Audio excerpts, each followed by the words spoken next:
Gaza को America अपने control में क्यों लेना चाहता है? ट्रंप को गाजा में इतनी दिलचस्पी क्यों है? सऊदी अरब और इजराइल के बीच क्या अब्राहम अकॉर्ड टूट जाएगा? क्या गाजा के फिलिस्तीनी विस्थापितों को दूसरे अरब देशों में जबरदस्ती बसाया जाएगा? अरब देशों का अब अगला कदम क्या होगा? ऐसे कई सवाल इस वक्त मिडिल ईस्ट के जो जानकारी रखने वाले लोग हैं उनके जहन में उठ रहे हैं। इसे आसान भाषा में आपको समझाने की कोशिश करते हो। मध्य पूर्व में इस वक्त काफी सारी चीजें हो रही है। पहले अमेरिका के राष्ट्रपति व्हाइट हाउस में एंट्री लेते ही कहते हैं कि गाजा में शांति जरूरी है। उसके लिए वो सुझाव देते हैं कि फिलिस्तीन से सटे जॉर्डन और इजिप्ट फिलिस्तीनी लोगों को अपने यहाँ बसने दे। ये सेटलमेंट कब तक का होगा पता नहीं। ट्रंप कहते हैं गाजा के लोगों के हटने के बाद युद्ध में बर्बाद हो चुके गाजा का पुनर्निर्माण किया जाएगा, हम मदद करेंगे। लेकिन इसके बाद जॉर्डन और इजिप्ट दोनों ने साफ कर दिया कि ऐसा संभव नहीं है। फिलिस्तीनियों को गाजा से निकालने से मिडिल ईस्ट में कुछ ठीक नहीं होने वाला और गाजा में रहने वाले लोग अपना वतन छोड़ने को तैयार नहीं है। फिर इसके बाद कई देशों ने ट्रंप के सुझाव को नकार दिया और फिलिस्तीन के लिए 2 स्टेट सॉल्यूशन पर सहमति देने का उनसे आग्रह किया। बीते दिनों मिस्र, सऊदी अरब, संयुक्त अरब अमीरात, कतर, फिलिस्तीनी अथॉरिटी और अरब लीग ने संयुक्त बयान जारी कर इस योजना की आलोचना की। उन्होंने चेतावनी दी कि अगर अमेरिका ने ऐसा कोई कदम उठाया तो ये पूरे क्षेत्र की स्थिरता को खतरे में डाल सकता है, संघर्ष को और बढ़ा सकता है। लेकिन इसके बाद इजरायली प्रधानमंत्री नेतन्याहू सीधे अमेरिका चले आए, ट्रंप से मिले और फिर ट्रंप का बयान आया, अमेरिका गाजा पर कब्जा करेगा। इजरायली प्रधानमंत्री बेंजामिन नेतन्याहू के अमेरिका के दौरे के दौरान ओवल ऑफिस में हुई बातचीत और फिर प्रेस कॉन्फ्रेंस में जो बातें सामने आई, उन्होंने पूरी दुनिया को चौंका दिया। ट्रंप ने अब खुलकर कह दिया है, अमेरिका गाजा पर कब्जा करने के लिए तैयार है।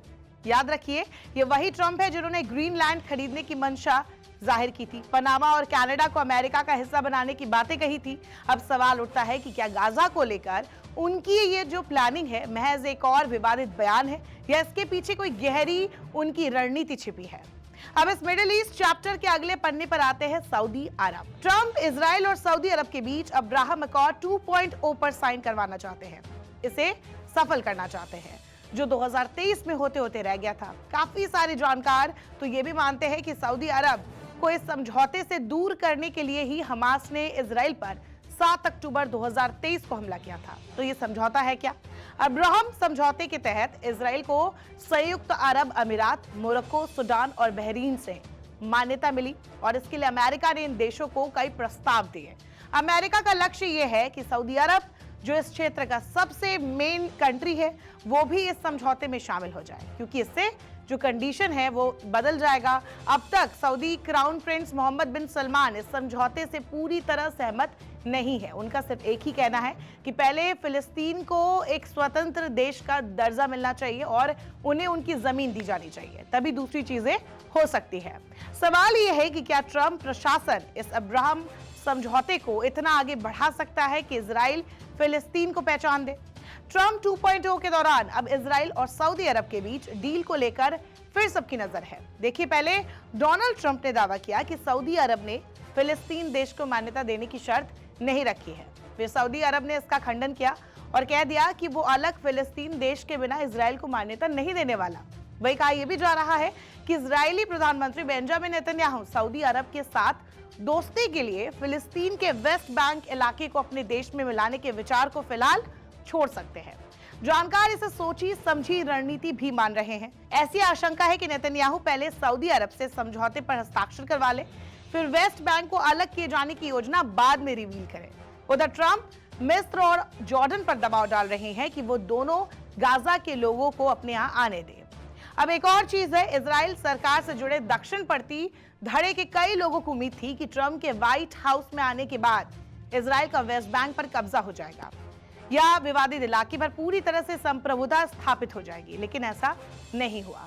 साल 2020 में नेतन्याहू ट्रंप के पहले कार्यकाल के दिनों से ही जोर दे रहे हैं कि शांति डील के तहत वेस्ट बैंक के करीब 30% हिस्से पर उसकी संप्रभुता को घोषित किया जाए। हालांकि नेतन्याहू का यह प्लान साल 2020 में पूरा नहीं हो सका, जबकि नेतन्याहू ने तो सीरिया से युद्ध में जीते गोलान हाइट्स का एक छोटा सा हिस्सा एक तरह से ट्रंप को गिफ्ट कर दिया। नाम भी है उसका ट्रंप हाइट्स।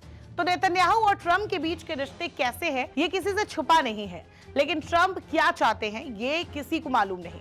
उनके फैसलों को लेकर अक्सर कहा जाता है कि वो अनप्रेडिक्टेबल फैसले लेते हैं। अब हाल ही में ट्रंप ने एक निजी बातचीत में कहा था कि वेस्ट बैंक इलाके पर इजरायली कब्जा भी संभव नहीं। दक्षिणपंथी इससे नाराज है। दक्षिणपंथियों को उम्मीद थी कि नेतन्याहू किसी तरह ट्रंप को मना लेंगे ताकि वेस्ट बैंक पर इजरायली कब्जा हो जाए, लेकिन फिलहाल ऐसा होता नहीं दिख रहा। वही ट्रंप ने प्रस्ताव दिया है कि गाजा पट्टी को अमेरिका अपने नियंत्रण में ले लेगा और इसे आर्थिक केंद्र बनाया जाएगा। नेतन्याहू ने भी इस फैसले का समर्थन कर दिया है। डोनाल्ड ट्रंप ने अपने ताजा बयान में कहा है कि फिलिस्तीनी गाजा में इसीलिए लौटना चाहते हैं क्योंकि उनके पास कोई ऑप्शन नहीं है, लेकिन अगर जॉर्डन, इजिप्ट और बाकी अरब देशों में रहने के लिए ऑफर उन्हें मिले तो वो शांति से जी सकते हैं। ट्रंप ने यह भी ऐलान किया कि अमेरिका गाजा का कंट्रोल अपने हाथ में लेगा, वहां पड़े बिना फटे बमों को डिफ्यूज करेगा, पुनर्निर्माण करेगा और हजारों नौकरियां पैदा करेगा। सुनने में वाकई अच्छा लगता है, लेकिन जॉर्डन, इजिप्ट और कई अरब देश इससे वाकिफ नहीं रखते। ट्रंप के इस बयान को कई लोग फिलिस्तीनियों को गाजा से बाहर करने की मंशा के रूप में देख रहे हैं। तो गाजा पर कब्जे के पीछे वजह क्या? कई वजह है। पश्चिम एशिया में अमेरिकी सेना मजबूत स्थिति में आएगी अगर ऐसा होता है। इससे सबसे बड़े दुश्मन खासकर ईरान जैसे देशों को काबू करने में जो अमेरिका है वो आगे रहेगा, उसको मदद मिलेगी। इजराइल को कूटनीतिक मान्यता दिलाने में अमेरिका की भूमिका और मजबूत होगी। मध्य पूर्व में अमेरिका के इंटरेस्ट के पीछे सबसे बड़ा कारण है तेल और ऊर्जा रिसोर्स। गाजा पट्टी में भले ही बड़े तेल भंडार ना हो, लेकिन इस इलाके में स्थिरता से अमेरिका को इनडायरेक्टली फायदा होगा। अब डोनाल्ड ट्रंप गाजा में विस्थापितों को हटाने की बात तो कह चुके हैं, लेकिन ये सब कैसे करेंगे? क्या वो इसके लिए सैन्य कार्रवाई करेंगे? अब आगे अरब देशों का अगला कदम क्या होगा? जॉर्डन, इजिप्ट ने अभी तक तो साफ मना कर दिया है, लेकिन आगे उनका रुख क्या होगा? इन सवालों के जवाब तो हमारे पास नहीं है, लेकिन एक बात तय है कि फिलिस्तीन के लोग कल भी डर के साए में थे, जो आज युद्ध विराम के बाद थोड़े से चैन की सांस ले रहे थे, लेकिन अब डोनाल्ड ट्रंप के ऐलान के बाद एक बार फिर से उनके ऊपर जो कह सकते हैं कि एक संकट के बादल मंडराने लगे हैं और एक बार वो फिर डर के साए में आ गए हैं। नमस्कार, मैं हूं मानक गुप्ता। अगर आपको हमारा ये वीडियो पसंद आया हो तो इसे लाइक और शेयर जरूर करें, और हाँ, हमें सब्सक्राइब और फॉलो करना ना भूलें ताकि आप देश और दुनिया की कोई खबर मिस ना करें। तो जुड़े रहिए हमारे साथ और देखते रहिए News 24।